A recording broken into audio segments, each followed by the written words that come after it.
ఆ వీడియో ఖచ్చితంగా మనకి కనెక్ట్ అయిపోద్ది. హ్మ్. అలాగే ఆ వీడియోతో మనీ కూడా జనరేట్ అయితది. అవును. సో, ఆ వీడియో ఏంటి? ఆ వీడియో నుంచి వచ్చిన రెవెన్యూ ఎంత గుర్తుందా? గుర్తుంది. హ్మ్. మా దాంట్లో హిజ్రాలో ముసలి వాళ్ళయిన తర్వాత ఎక్కడ ఉంటారు అనేది చాలా మందికి తెలీదది. నేను నిజంగా అసలు ఎక్స్‌పెక్ట్ చేయలే మిలియన్ వ్యూస్ పోతుంది దాంట్లో అని చెప్పేసనేసి. ఆ వీడియో తీశాను. ఎక్స్‌పెక్ట్ చేయలే.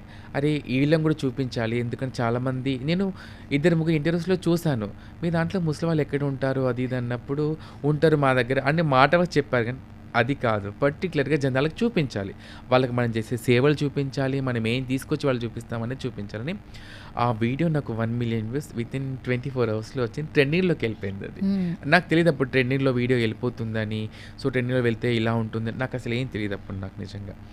సో, ఆ వీడియో ద్వారా నాకు మా తెలంగాణ స్టేట్ గవర్నమెంట్ మా కమ్యూనిటీ వాళ్ళతో ఒక బోర్డ్ ఫార్మ్ చేసింది. చేసినప్పుడు ఆ రోజు నాకొక అవార్డ్ ఇచ్చారు. ది బెస్ట్ సోషల్ మీడియా ఇన్‌ఫ్లుయెన్సర్‌గా. హ్మ్. సో, అదెప్పుడు నేను మర్చిపోను. ఆ వీడియో ద్వారా నాకు అమౌంట్ నాకు 30 చెప్పొద్దు. పర్లేదు చెప్పు. సో, ఇంకా చెప్పు. ఒక 30,000 దాకా నాకు ఆ రోజు వచ్చాయన్నమాట వచ్చింది. అప్పుడు. 30,000 దాకా వచ్చింది ఒక 30,000 వీడియో దాకా నుంచి. వచ్చాయి ఒక వీడియో. అప్పటి నుంచి ఇప్పటి వరకు చాలా వీడియోలు ఉంటాయి కదా! ఎక్కువ రెవెన్యూ వచ్చిన వీడియో ఎంతో పర్ సపోజ్ అమౌంట్ చెప్పు ఇంతని కాదు. ఇక్కడి నుంచి ఇక్కడి వరకు అన్నా. సో, నాకు హైయెస్ట్ అమౌంట్ అంటే 80,000. 80. 80,000, సూపర్. 70,000, హ్మ్. 50,000 అది.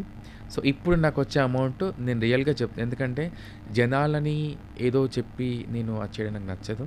నాకు వాళ్ళందరూ ఇచ్చిన సపోర్ట్‌తో ఈరోజు నేను ఇలా బతుకుతున్నానంటే అది ఎప్పుడూ మర్చిపోకూడదు. నేను గర్వంగా చెప్పుకుంటాను. నా సబ్‌స్క్రైబర్స్ వల్ల ఈరోజు నేను ఇలా బ్రతకగలుగుతున్నాను. వాళ్ళంతా నా ఫ్యామిలీ మెంబర్స్. నా ప్రతి ఒక్క విషయం నేను వాళ్ళతో షేర్ చేసుకోవాలి. నాకు నా ఫ్యామిలీ మెంబర్స్ నాకు ప్రతి మంత్ నాకిచ్చే అమౌంట్ ఒక 13,000, 14,000 అండ్ 15,000 అట్లా ఇస్తూ ఉందన్న. ఒక మంత్ 20,000 అలా ఇస్తున్నారు నాకు. సో, నేనేమైనా తప్పుడు వీడియోలు చేసినా ఇది గమనించు నువ్వు ఇది చూసుకోలేదా అని వాళ్ళు నాకు అడ్వైస్ చేయడం. అరే! ఇంత బాగా అట్రాక్ట్ అవుతున్నారా నా వీడియోస్‌కి అని చెప్పేసనడం. కొంత నా మీద ఈర్ష్య కూడా పెరిగింది మా వాళ్ళకి. నన్ను అన్నారు ఏమన్నారంటే, "ఏంటి నువ్వు అన్ని వాస్తవాలు చూపించేస్తున్నావు అందరికీ. ఇవన్నీ ఎందుకు చూపిస్తున్నావు? అవసరమా ఇది?" అని చెప్పేసి అన్నారు. మనము ఇంకా ఎక్కడ ఉన్నామో మీకు అర్థం కావట్లేదు. ఈరోజు మన గురించి తెలియజేస్తేనే రేపు ఆ ఇంట్లో ఒక వ్యక్తికి అరే! వీళ్ళలో ఇలా రిసీవింగ్ ఉంటుందా అనేది వాళ్ళు గౌరవించి మనల్ని పంపడానికి ఇష్టపడతారు ఫ్యామిలీ మెంబర్స్. ఇప్పుడు ఒక అబ్బాయి హావభావాల అమ్మాయిలతో ఉన్నప్పుడు ఇంట్లో వాళ్ళు ఒప్పుకోవట్లేదంటే బయట సమాజం మనల్ని అలా చూస్తుంది కాబట్టి వాళ్ళు బయటికి పంపియట్లేదు. ఎన్ని ఇబ్బందులు ఇక్కడే పడి చావు అంటున్నారు తప్ప వాళ్ళని బయటికి పంపియట్లేదు.